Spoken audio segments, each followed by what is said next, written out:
In this episode, we are delving into the 5 essential rings for put your role, career, profession, business here. But in my case, for financial advisors, success, and uncover the one ring that rules them all, which is so important. And if you haven't already gathered, I'm a massive Lord of the Rings fan. I thought, why not take something I've been talking about and give it a theme like Lord of the Rings? So talking about the 5 essential rings and the one to rule them all. So join us to explore how these rings will shape your professional life, your practice, your business, and how ultimately that one ring will be the one that determines the level of success that you do achieve. And we're going to be bringing all of these concepts to life through some practical ideas and strategies as well. So looking forward to a fantastic episode to help you with your professional growth and success.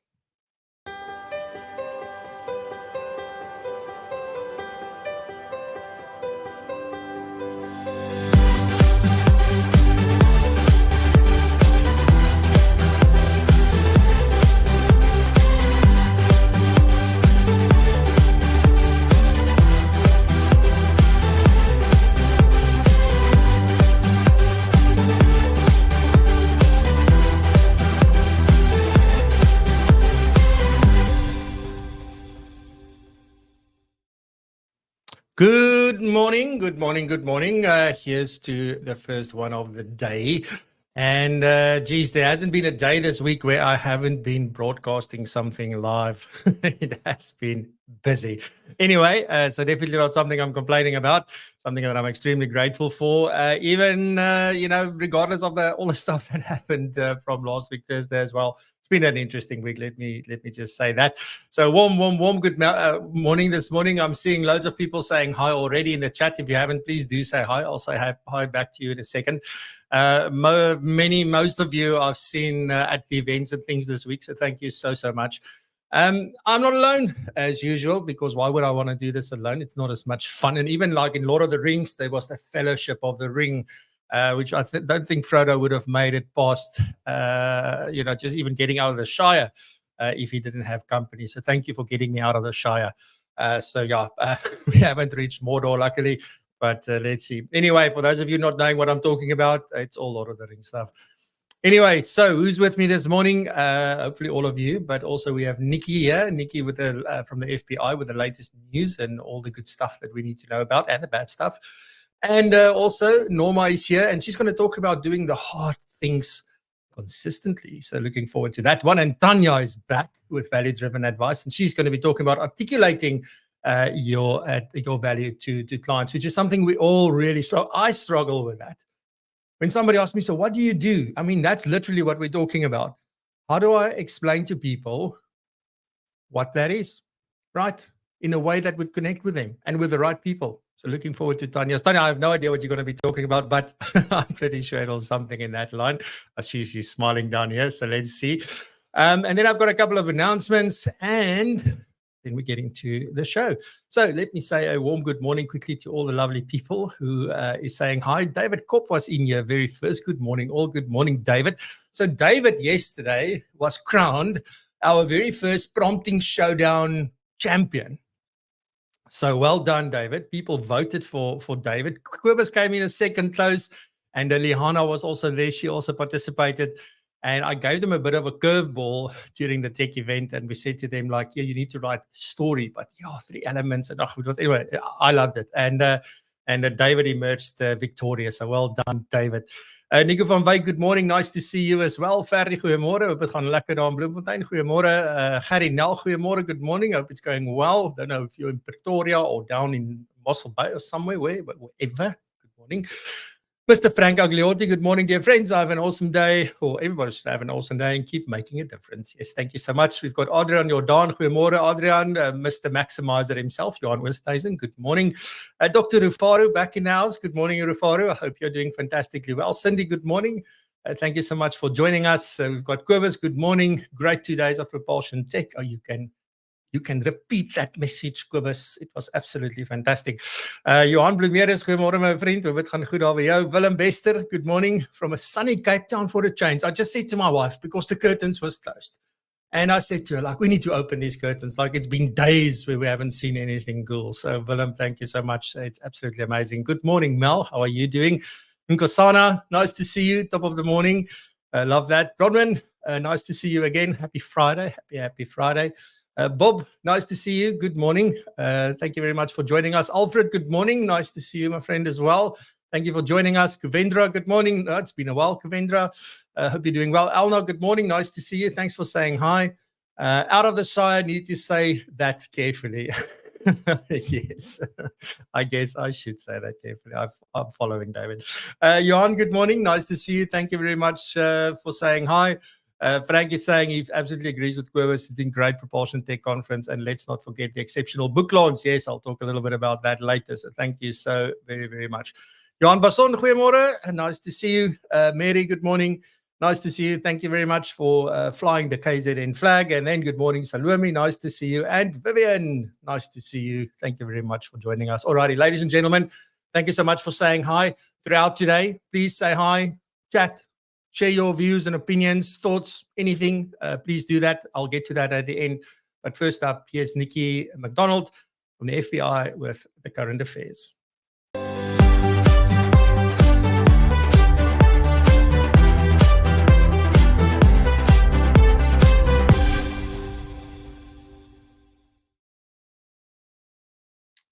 Good morning, Francois, and good morning, everybody listening.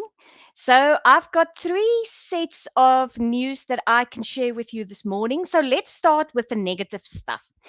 So, let's look at what's happening with BHI Trust. Now, there was an article on MoneyWeb this morning that said that hundreds of creditors have actually submitted claims of more than 1.6 billion against BHI Trust, which is a little bit more than Craig Warrener actually said was the amount that was mentioned in court when he pled guilty to actually embezzling this money. So, what is happening with this at this point in time? The litigators and the people who are trying to claw back this money, the trustees, are looking at how many claimants there actually are and what the amounts are. So the amount that actually came out, as I said, is hundreds rands of millions of rands more than the figure of 1.18 billion mentioned in court when Warrener first appeared in the dock. And there's over 800 creditors that have come forward and saying the collapsed investment trust owes them money. So, what is also a bit of a contentious situation in the BHI Trust clawback scheme, it seems that the court appointed trustees are going to try and claw back around 300 million from investors who got payouts after April last year. So they're also trying to ask the court to declare this an illegal scheme, which will make it a little bit easier for them to legally get the money back. But they are sure that it's highly likely that at least some of these demands for payment will be challenged in court. So we are awaiting to see what is going to happen there. But it does not look good for any of those investors. Then on to some other news, and that is that the first head of Ombud for the National Financial Ombud Scheme was appointed this week. Now, Rihanna Stein was the lead banking services ombud from July 2017, and she has held various positions during her roughly 3 decades in the financial services and legal industries. That includes things like Deputy Credit Ombud, Senior Manager in the Regulatory and Compliance Services Division at KPMG. She was also a legal advisor at the National Credit Regulator. So, what happens is the National Financial Ombud began operating on the 1st of March. And as you know, this is an amalgamation of 4 former bodies. So, it is the Ombudsman for Banking Services, the Credit Ombud, the Ombudsman for Long Term Insurance, and Short Term Insurance that merged together. They will operate as a single overarching one stop dispute resolution service for disenchanted consumers waiting to lodge complaints against insurance, banks, and other credit providers. And it makes it a little bit easier for consumers to know where to go if there are any issues. And then to to end off with this morning, I found a case study that you might find interesting. So, the pension funds adjudicated this week made a call on a claim regarding a death benefit which was not paid by Old Mutual to the life partner of a businessman that actually went to the pension funds adjudicator. So, how did this case work? The end goal of this is even if you qualify as someone's legal dependent, it does not automatically give you the right to receive a portion of that person's death benefit, the pension funds adjudicator said in the ruling. What was the facts? The woman was the life partner of a businessman for 17 years, and she laid a claim to his share of his death benefit, which totaled 21.3 million rand. Old Mutual refused to pay out the claim, and she then filed a complaint with the pension funds adjudicator. Old Mutual decided to pay the deceased's death benefit to his 2 biological daughters and not to her. So the case before the adjudicator revolved around the fact that she was excluded as a beneficiary from the death benefit because she had signed a cohabitation agreement years before, in which a waiver stated that she could not claim a share of the deceased pension, fund, investments, profit sharing, or other retirement interests. So the trustees of the fund actually took this cohabitation agreement into account when making the call. And the board of the Provident Fund then allocated the death benefit to each of the 2 daughters 50-50%. Now, the complainant then obviously argued that she did not understand what the cohabitation agreement meant. The fact that she was listed as a dependent overrode the cohabitation agreement. She also asserted that the 2 daughters were fully independent and employed businesswomen who inherited significant business interests from their father.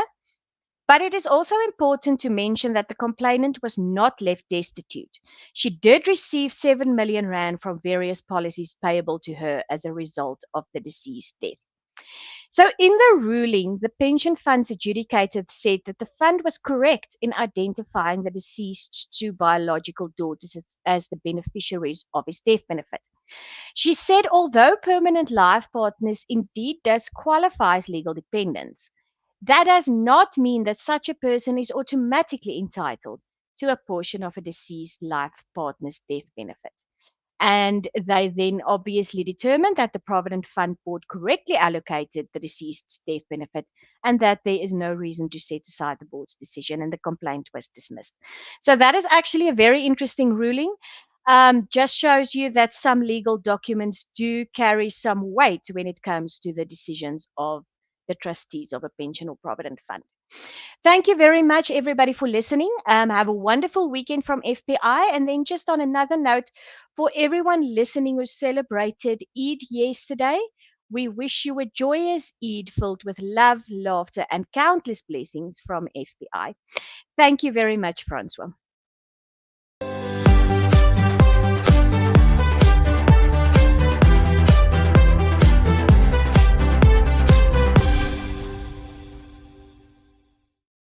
Thank you very much, Nikki. That was amazing. That's really such an interesting case study. And this is why I always say that money has no friends or family. I had a situation where somebody's mother passed away, and even before the funeral happened, the daughter phoned to say, well, when can she get the car?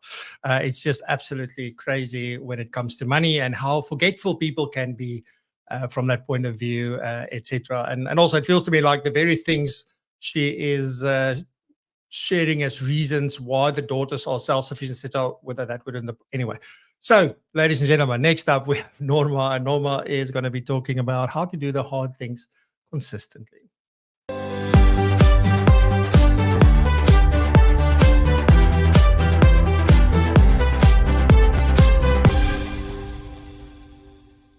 Good morning, and I'm so glad to be back with you today. I believe I have a great topic for you today, and it's called Doing the Hard Things Consistently. Now, I believe the difference between the people that achieve versus the ones that don't is the people that succeed is doing the hard things consistently. They're not doing it when it's convenient or when they feel like it, or doing it every now and then. They do it daily. Now, I had a conversation with someone this week that reminded me about doing the hard things and how important it is again, because we get so inspired and motivated by our passions and dreams and goals. And then we jump in and we start taking action. And then we must judge the time and the effort that it takes to actually get to a place where we progress, or when we get to the result. And then when we don't see results, we doubt ourselves. And then we keep, asking ourselves these questions, then why it's so hard? Is this really where I'm supposed to be? Is this really my passion or my calling? And then we stop and we quit. Now, I believe it's the wrong question to ask ourselves. We shouldn't be asking ourselves, is this my calling, or is this where I'm supposed to be right now? Because we'll never find out if we don't start doing. The right question to ask is, am I willing to do the hard things consistently so that I can find out if I am in the right place right now, or if this is my calling?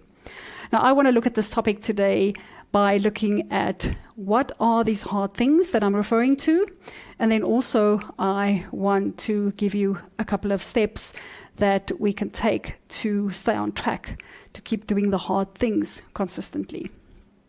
Now, these hard things that I'm referring to is mentally, and then it becomes physically, because it's those sentences, those thoughts that we have, that self-talk where we say unhelpful and unuseful things to ourselves that leads us to being unmotivated, discouraged, and uninspired.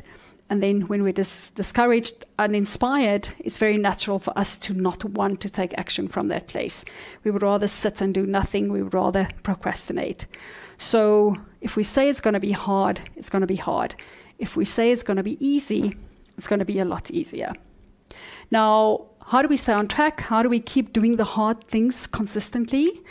I believe that we do the hard things consistently when we make it a not negotiable. So we don't argue with ourselves. We don't debate about should I or shouldn't I. We just do it regardless. So we have this no matter what attitude. No matter if it rains, I'm still going to do it. No matter if I see results, I'm still going to do it. We have to realize as well that everything that is today easy for me was at one point hard. Everything that is today convenient for me was at one point inconvenient. So we have to make the decision. Do I want it hard now and easy later? Or do I want to choose the easy now and hard later? And then lastly, just change the story we keep telling ourselves. If we keep telling ourselves the negative story, if we keep telling ourselves how hard it is and how frustrated I am and how I don't see the results, we're not going to be in that energy, or we're not going to have that attitude that leads us to keep on taking the actions. So that's what I have for you regarding doing the hard things consistently. Expect it to be hard. Expect it for there to be discomfort, to be inconvenient at times, and to still do the hard things even when I don't feel like it. So do it anyway, irrespective if you feel like doing it or not. We only grow by doing the hard things. We only move to that next level, become that best version of ourselves, build that character when we are challenged.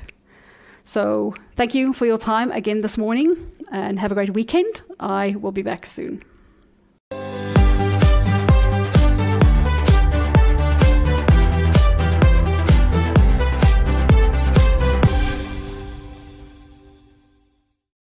One of the things that always amazes me about these segments is that because I don't always tell them what I'm going to be talking about, and just how things just come together, where things just talk to each other. So such a great segment. Thank you very much, Norma. Next up, we have Tanya with value-driven advice. And today, as I said, she's going to be talking about articulating your value. So Tanya, over to you.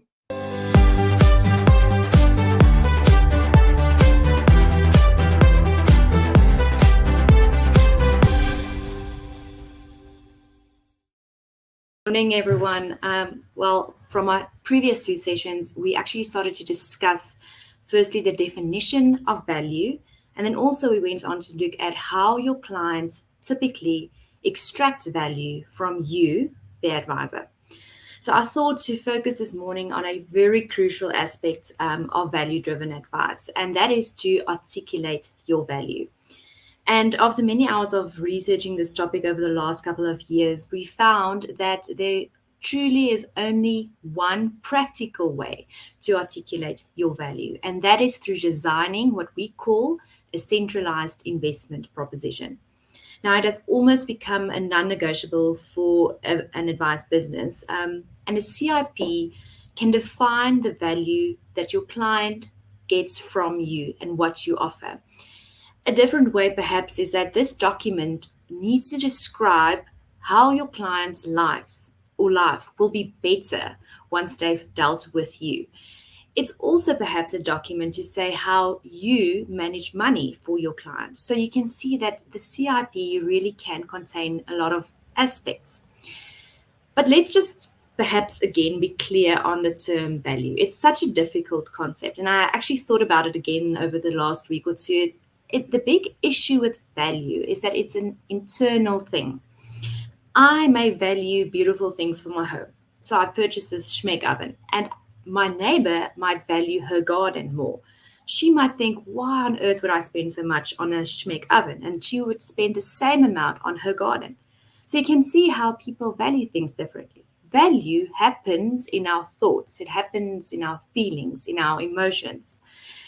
So if you then want to create value for your client, you need to proactively consider the whole value chain, the whole value experience that they get from your office, from your team, from your service. So let's come back to the CIP, because that, I think, is the document that we all need to create. Now, research has shown that CIP or a CIP comprises of 4 key elements. It's the value proposition, the financial planning philosophy that you have, your investment management philosophy, the investment due diligence process, and then perhaps in a sense there's a 5th one because you need some governance or oversight or, like a monitoring process as well. But for today, I'll just delve into value proposition. The very first, and this is maybe some steps that you can start to draft your own CIPs, that the very first step is that you need to define your target market. Now, if you are a new advisor in the industry, it's probably also where you've started when you designed your marketing plan or your business plan.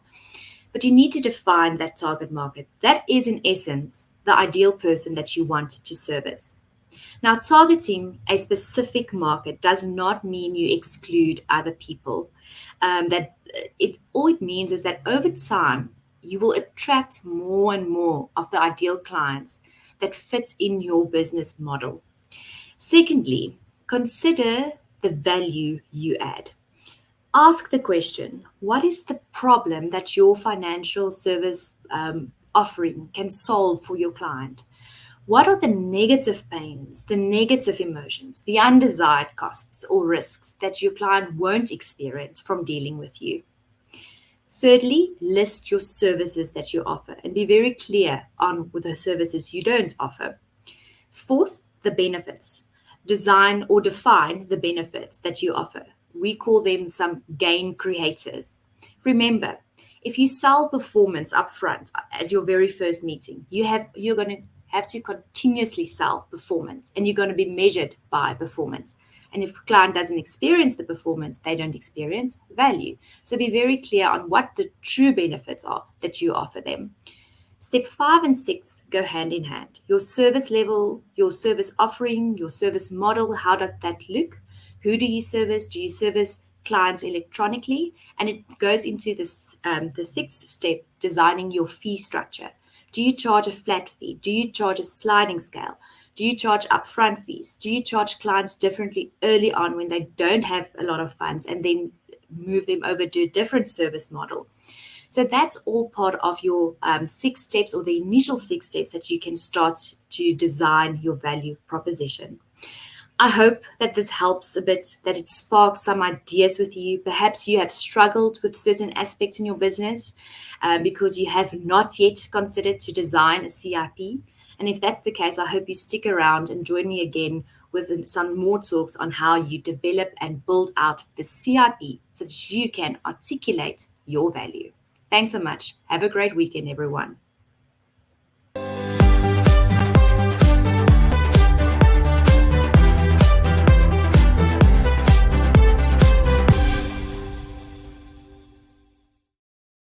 Oh, what fantastic tips. I hope you had time to write those down. And otherwise, reach out to Tanya to find out a little bit more about how you can really do that. So thank you very much, Tanya. That was really, really valuable, talking about value. So thank you so much. Alrighty, so next up, just a couple of quick announcements. If I can be quick, I'm going to do my best. Let's see.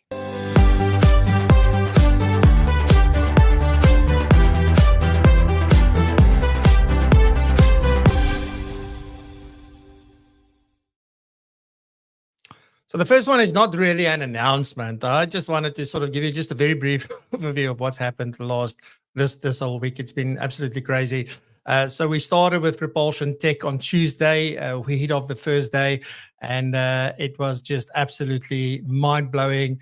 Everything just, and if you think about this is a live production that goes out live. Every single speaker is speaking live. There's so many things that can go wrong, and touch wood, up until now, it has been absolutely flawless. And it's been a great experience because we always change up the tech and the things that we're using to make that experience better and better. But I think the thing that we at this point in time are the most proud of is the unsolicited, because we haven't asked for feedback yet, but the messages I'm getting to say that the content is brilliant. The speakers are brilliant. The timing, the flow, how long it is, all this stuff is just, it's brilliant. And I really want to thank everybody that's reached out to sort of tell us that from that point. There's also been a couple of feedbacks to say, well, you know what, I don't think people know about this or how to do that. Can you help them? Like, it's such valuable feedback, which we then incorporate. That's a nice thing about running a multi-day event. We can incorporate those things. So yeah, I'm very, very grateful for where we are. The last day is happening on this coming Tuesday. And we have Tiaan Herselman, who's going to be speaking. The phenomenal Panos Leladakis. So those of you that have seen Panos before, he's going to be there. He ends off the entire conference for us. And you will be left like you would just get on a plane and fly over to America to go and meet with Panos. I can tell you that. So we also have another great conversation in the panel around how to create a digital client experience. So that's going to be fantastic. And then we have 6 more live demos. And one of them are going to be from Shure. So Per Lagerstrom and Jackie Young spoke on the first day, not Thursday. So on the Tuesday, the very first one. And there was a whole thing around the things that they are doing. And you'll be able to see what that is live at the tech event. Anyway, people are really excited for that. We've got plenty of other things that are also going to be shown that are new. We have got Coupler AI there. There's a couple of things I'm going to be showcasing, TaxSpace as well, and talk a little bit more about that. So there's quite a few things that's happening at work. Is there? I can't remember all of the things offhand now, but there's still lots to see on Tuesday. And you can still get your tickets. We've also recorded the entire event, so whatever happened is already available to go and watch on the same platform. So if you haven't got a ticket or if you haven't been able to make all the days, please go check it out. It's going to be available until the 30th of April. So you are still very, very welcome. Just go to propulsion.co.za/tech. We use the same unique link that you'll get when you've registered that we send you. You use that same link throughout, whether it's watching the recordings or doing anything else. That's what you're going to be using, right? And if that is not enough, 2 days of a tech event running, right? By the way, on the tech event, go visit the virtual booths, right? Because you can connect with the right people at these tech providers. That's a huge benefit. Anyway, so as if that's not enough, then we went along and we launched the book. So the book is now been launched publicly. We had over 1,000 people who've watched this now up until this point. I'm extremely blown away by that and really grateful for that. So the Financial Advisors Playbook is the outcome of an initiative we ran where we got 14 authors together, 14 professionals together, and they each wrote the chapter in one day. That was sort of the beginning of all of this. And this book has come together freaking stunningly, beautifully, and it's going to be available in digital as well as physical print. So if you want to go and register or your interest in the physical book, you can go to propulsion.co.za/books. I'll leave that on the screen for a second so you can write it down. So you can go and get, just register your interest. You're not committing to anything, but do put your name on the list for the physical book if you're interested. And then that will become available middle of May. The digital copy will be available from the 1st of May on Amazon. So that's where you'll be able to get a digital copy of this. But the launch itself was 1 hour and 15 minutes, and people stayed and watched right until the end. It was an incredible thing to witness. And again, the feedback from that has been absolutely incredible. The list is long of people wanting the book. So we really appreciate that as well. And I want to commend again these authors that got together, collaborated. We were trying to showcase what is possible when we collaborate instead of compete. And you will see this is a fantastic resource for somebody in the financial services industry, or is getting in, or you've been around for a long time. There's lots of value for many people. So the Financial Advisors Playbook, keep an eye out for more communications on that. And as I said, go join the waitlist. Then just very briefly, on the 25th of April, we'll be running Words That Work, Financial Advisors Guide to Masterful Prompt Engineering for our members. So that's only the members that are part of the paid for community. And you can find out more on our website as well. Just go to propulsion.co.za and there's a link to the community where you can learn more. You can see what other members are saying about the community. It's just amazing, all the things that we do in there. It includes access to all our events, all of these kinds of sessions that we do there. There's lots of other Microsoft training that we're doing this year as well as plenty other things that's coming.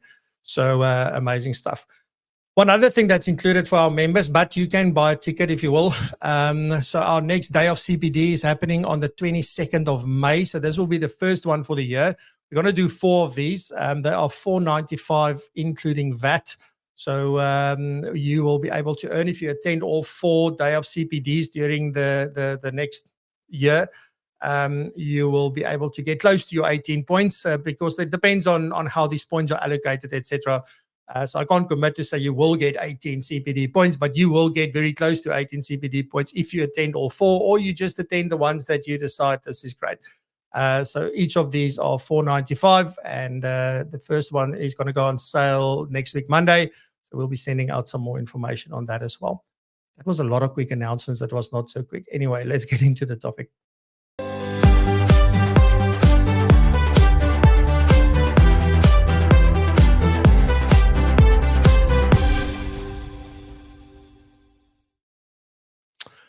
Alrighty. So I am a massive Lord of the Rings fan. I'm into fantasy. I'm into all these kinds of weird and wonderful things and amazing worlds, things that don't exist, but they incorporate so many aspects that are actually directly, you can see where it comes from our real life and what they are trying to depict in the story that they're trying to tell.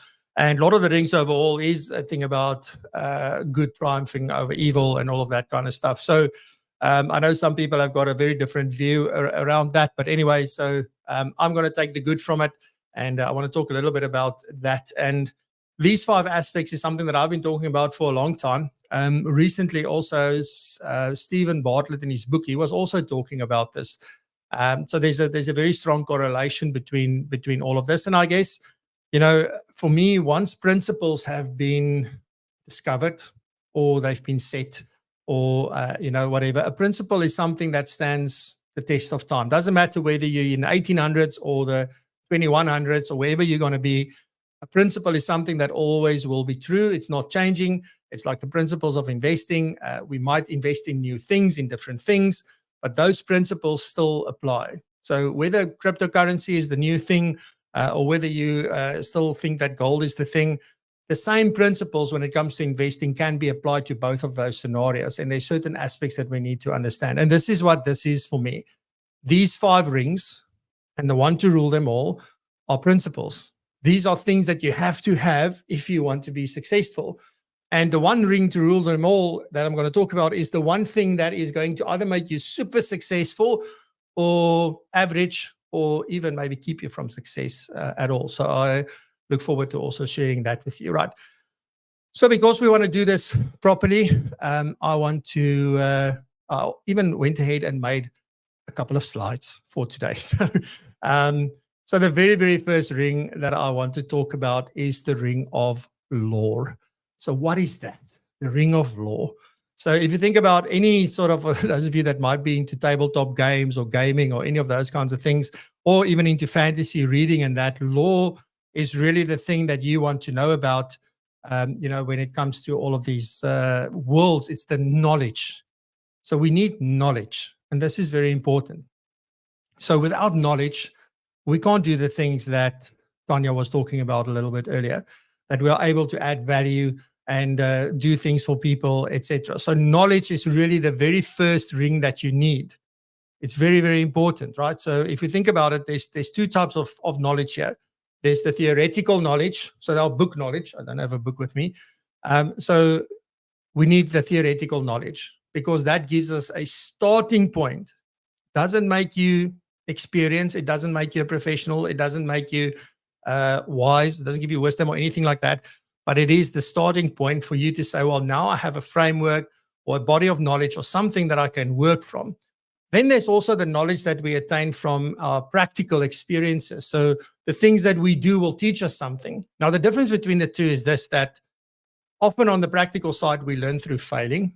Many of us do not want to fail, so we just don't do anything.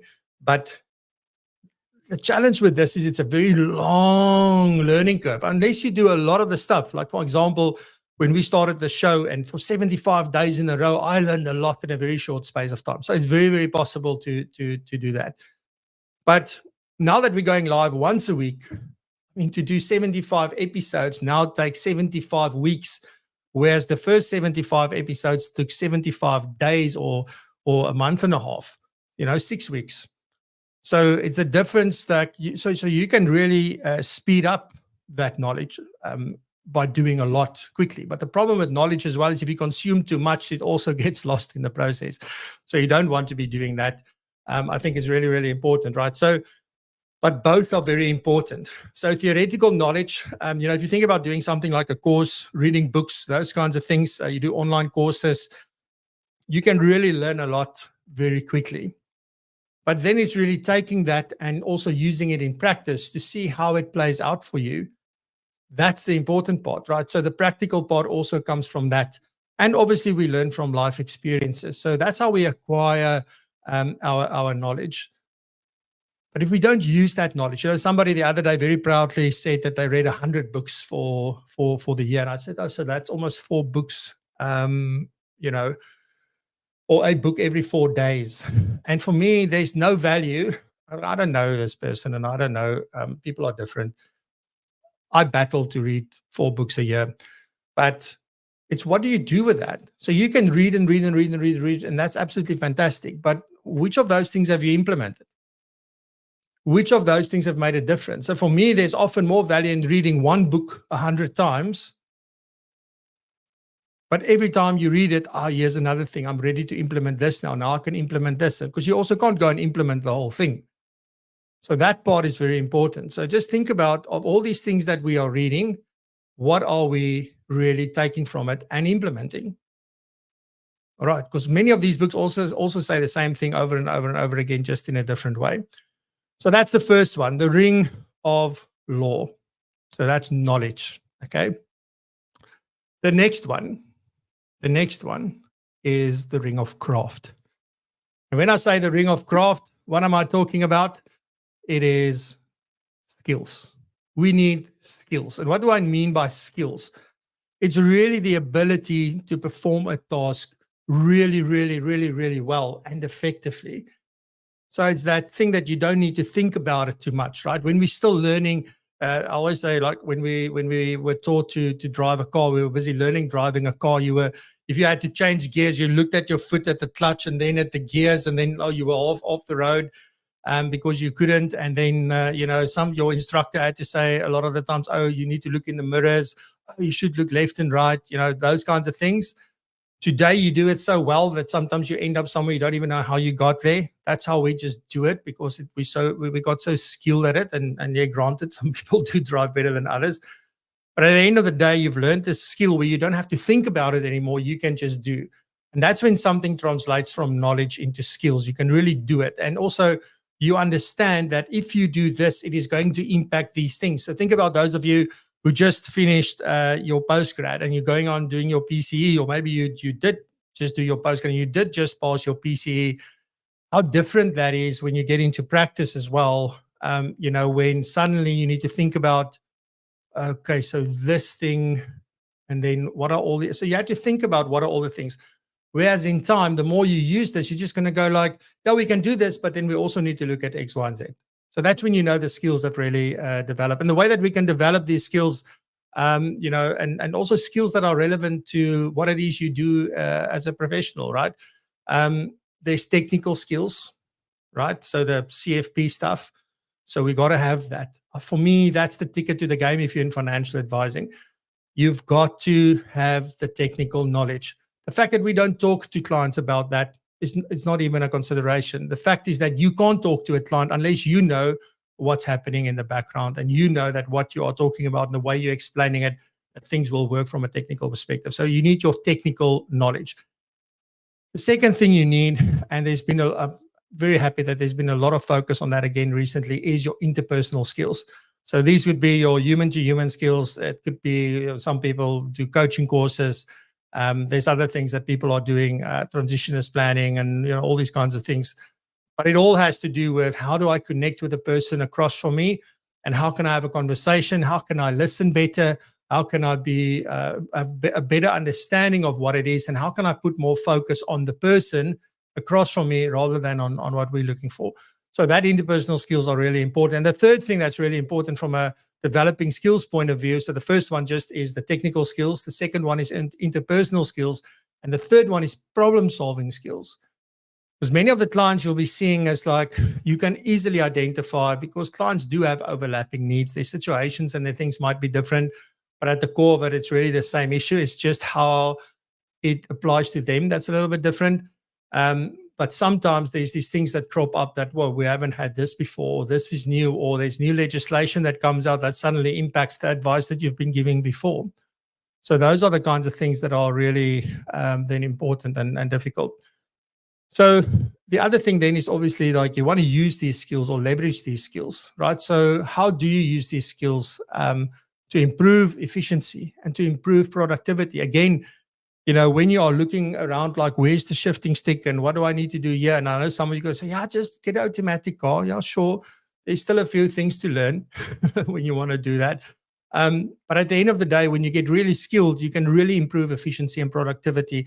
But ultimately, you can give so much better advice and you can connect so much better with clients and you can build trust so much better. And it will be natural. It won't be like a scripted thing or a framework thing. It will be something that's very, very natural. All right. So then that's the craft, ring of craft. So the third one that we want to talk about today is then the fellowship. Oh man, I remember when I watched the Fellowship of the Ring the very first time. I was sick, and I was booked off. And I went to the video shop and I said, well, I'm sick, but I want to watch a video. And I saw this thing called Lord of the Rings. And I thought, I've heard about this for a long time. I actually confused that with Lord of the Flies, but it's a different story. But I then got the video, still the VHS video, put it in. I was in bed. I was sweating. It was like, but this is this freaking long movie. It's like 3 hours and it's just going and going and going. And by the end, I thought to myself, so now the thing's gone. And then it was the end of the movie. I didn't know that there were 2 more movies coming or anything like that. But anyway, that was back in 2001 or somewhere. It was just, anyway, an incredible experience. So that's where I got hooked. But the fellowship is really about a network of people. You need a network of people. I once attended like a personal finance sort of a training session. And one of the people that were talking there was saying that, we always think about resources as money. But what's really happening is that the real value, the real resources, the ones who are opening the doors or connecting you with somebody or making you aware of something, it's always people. You can have all the tech in the world. You can have all the money in the world. You can all these things. But at the end of the day, people are the ones who open doors for people. And this is why having a network of people is so important. So you got to think about this, right? So there's many different sort of roles that this network can play in your life. The one is that they can provide you with support when you're new, you're starting out. And I don't say necessarily a mentor, but at least somebody that you can ask questions to and somebody that can help you. There's different people that can help you with different perspectives. So those things are really important. Then also, yes, there are networks that can facilitate introductions, so be it a professional partnership or a professional like referral arrangement where two of you work together because you service the same kind of target client, and there's value to be added from both sides. So you refer clients and introduce you to clients of each other. So that can be the thing, and also just to offer opportunities. So there's many sort of different aspects for a network. But the question is always, for someone like me, how do I build a network? What do I do to really get a network going for me that works in a way that's comfortable for me? Because many people are not comfortable walking into a room and just go and shake hands and introduce themselves and give a little elevator pitch. We're not comfortable with that. But for me, it's not just building a network. There's people like car salesmen, and with due respect, will want to build a relationship with anybody that breathes because their market is absolutely everybody. But in our world, we work with very specific people, right? So you want to build a professional network. So you've got to think about that as well. So the best thing still, I think, to do is probably to attend networking events, but where your ideal clients hang out, or at least then, if your focus or the word escapes me, the idea or the outcome you're looking for is to build a network, then the people you want to build a network with, because this is not about acquiring clients, it's about a network of people for support and that can introduce and those kinds of things. So you would go where they hang out, the events that they attend. So think about that carefully, right? So if you want to work with accountants, go to accounting conferences or accounting events or whatever those may be. Go and speak at an accounting get-together kind of thing. So those could be things that you do. Obviously, social media has been massive for us. We've always used social media because that's what's comfortable for me. The show is part of social media, so I see it in the same vein. And then also, it is important just to maintain your existing relationships. Don't always be after the next one, the next one, the next one. You've got to be looking after your existing ones and making sure that you cultivate those as well. So, there are many ways that we can use this network. You can think about, for career advancement, sometimes opportunities will come from this network. Again, what we illustrated with the book is what's possible when you collaborate. Let's do something together, and then let's see what comes from that. And not all of those will be a good fit. Also, be very careful about just because somebody's in your network that you want to collaborate. Just also think about that. And obviously for ultimate growth, but it's got to be growth for everybody. It can't be just growth for you. So there's always this give and take balance that you need to maintain. Righty, then our next, the fourth ring that you need is the ring of treasury, right? So what are we talking about when we say treasury? People are going to say money, Francois, money. Well, money is probably one of the things, but we're talking about resources. So because obviously you need resources if you want to be successful. And these can be tools. It could be money. It could be physical assets. It's your computers and all the setup that I've got here. It's all part of my resources, right? Even the fiber line is part of that. All of the things that we sort of do to do this. It's anything that you have at your disposal to execute your ideas and to be able to support your business or your career. So that's important. And the question, I often ask is, if you work for someone, what are you doing from your own? Like, there's so many. I see people buying tickets, for example, that they refuse to pay for themselves. They will send it through like the business must pay. That's fine. It's your decision. But sometimes I'm just thinking as well, like, why are you not willing to do this? Because it's for the business. You don't want to do it. This is ultimately for you, right? I think back to when I was a consultant. We used to only have a black and white printer at the office. And then when we print these invitations to advisors and I go and hand them out, I put them down there. Yeah, here's your invitation. That's so nice. Black and white, grayscale. There you go.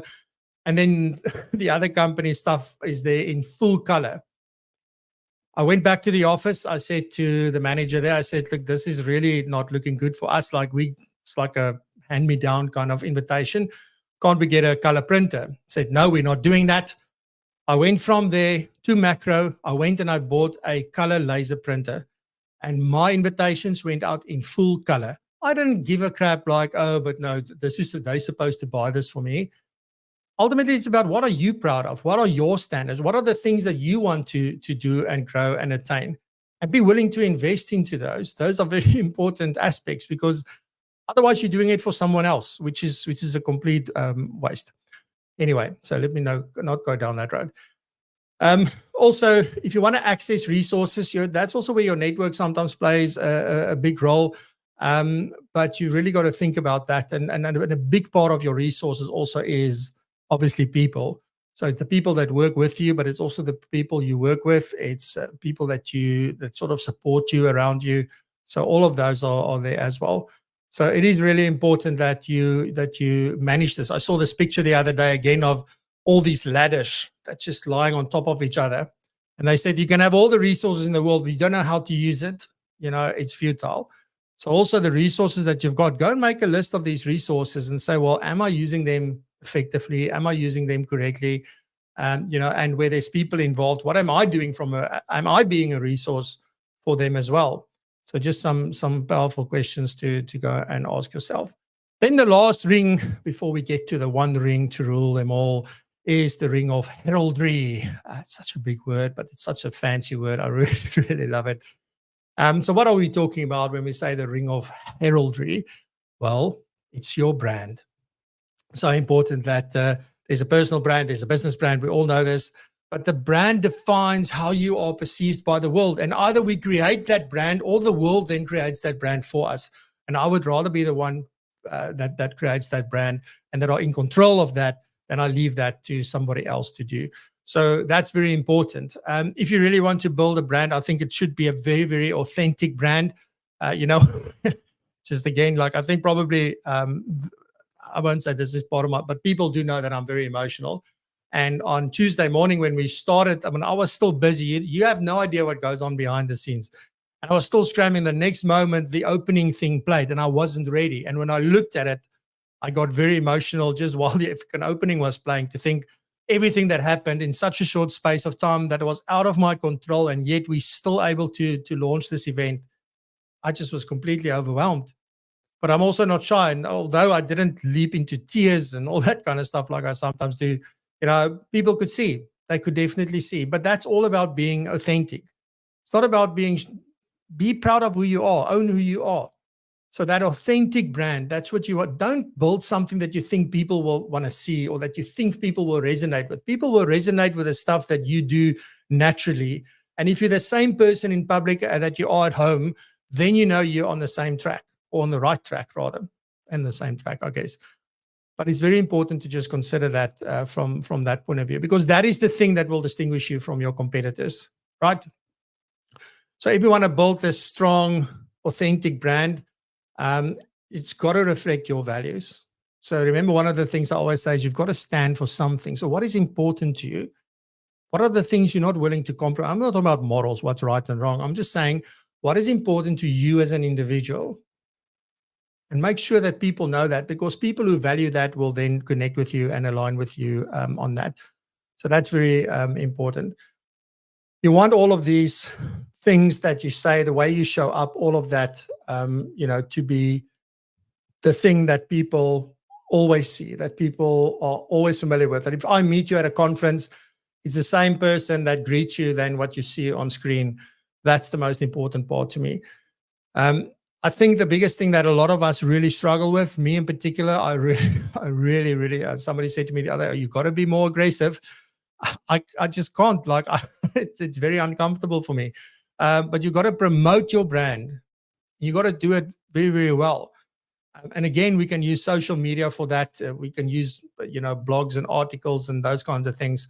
It is about staying top of mind for people, but in a different way. And also, what do people connect to you when they think about you? Or do they connect you when they think about the thing? Do they connect you to the thing? That's the question. So really, really important. Right. So then the big one, the one ring to rule them all. The one ring to rule them all, that if you have all the other ones, and let me just say before I get into the one ring to rule them all, is that funny enough, you need these rings in order. Not in order to, but in this order. So you first need law. You first need your knowledge. That knowledge needs to translate into skills. Because even if you have the best brand in the world, you have all the resources, you have the network, you have no knowledge and skills, you ain't doing nothing. You have all the knowledge and all the skills in the world. You don't have a network. Even if you have resources and a brand, you don't have a network, you're not doing anything. Right, so we got to attain these rings in order. So you want to go law, then your craft, then get your network together through fellowship, then make sure you have your resources in place, and then you have your brand. And the big thing is that you can lose these last three, but you can never lose the first two. So without knowledge, you ain't getting any skills, right? Because even if you're learning, you might be building skills and knowledge at the same time, but you can't have the one without the other. The only thing you can have without anything else is knowledge, right? And these are like the YouTube warriors, I would say sometimes. Anyway, so I just wanted to add that as well. So if we look at the one ring to rule them all, what am I talking about? The ring of dominion. It sounds so dramatic. Love it. So the ring of dominion. What am I talking about when I say the ring of dominion? Well, I'm talking about mindset.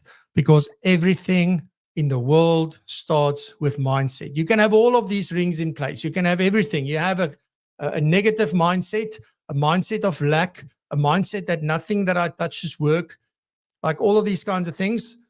You ain't getting nowhere. You've got to start there. You can have the most wonderful value proposition. You can have all that stuff. You can have it.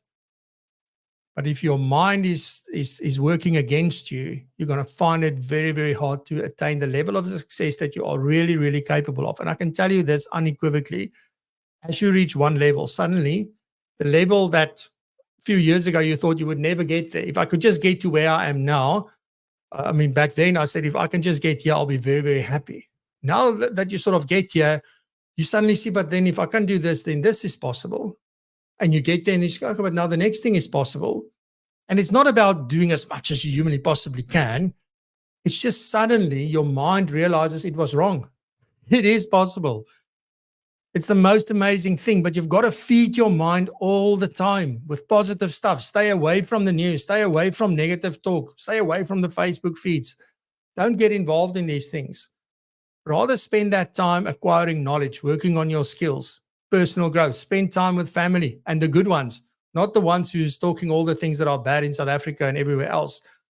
Choose who you hang out with, because all of these things are feeding your mind, and you've got control about just like your body, you've got control over what you feed your body. Like I was thinking the other day, just like all these things I see about losing weight and being healthy and all that stuff.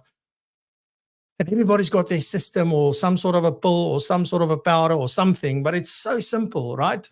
There's only two things that get you healthy and that helps you lose weight. Move and manage what you put in your mouth.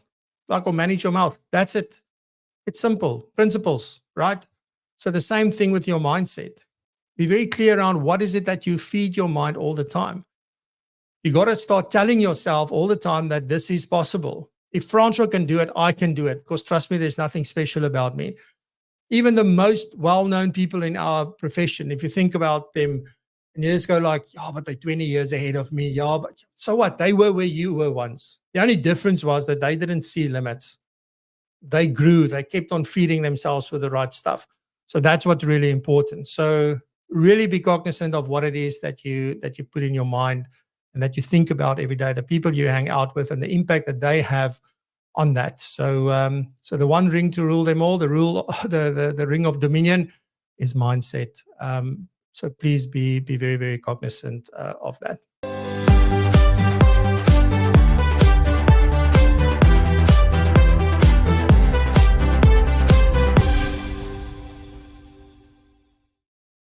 Alrighty, so thank you very much. Let me see quickly. We've got Kobus saying he could not be prouder of the financial advisor playbook. Absolutely. I think it came out so well. Let me see quickly here. So a lot of people saying also on the wait list. And also, Neil saying that Rob McDonald's new book is also excellent. It is the 7 what is it? The 7 pillars of, I can't remember now. I even interviewed him. If you want to see the interview, go have a look at one of the last episodes last year. I did interview him about that as well. So Mel, where do you put your name on the waiting list? propulsion.co.za/book. So there you go. Righty, so Johan Westhuizen says, read the book, Networking Like a Pro from BNI. Yeah, do that, learn from that. Carol says, yes, Francois, whirlwind of emotions of every moment behind the scenes that culminated into that hour and a half. Yes. And Frank says, so true, that we think that when those who are around us, there's some good in the world, Mr. Frodo, and it's worth fighting for. Yes, absolutely. What a quote from the movie. Thank you so much, Tanya. I really appreciate that. And then fantastic. All right. So don't see any comments about what we spoke about, but I hope there was a lot of value for you and that it hit home for many of you. So thank you very much. Have a fantastic weekend. We'll be back next week with an interview. But until then, stay safe, be blessed and prosper, and continue to raise the bar. Love you. Bye-bye.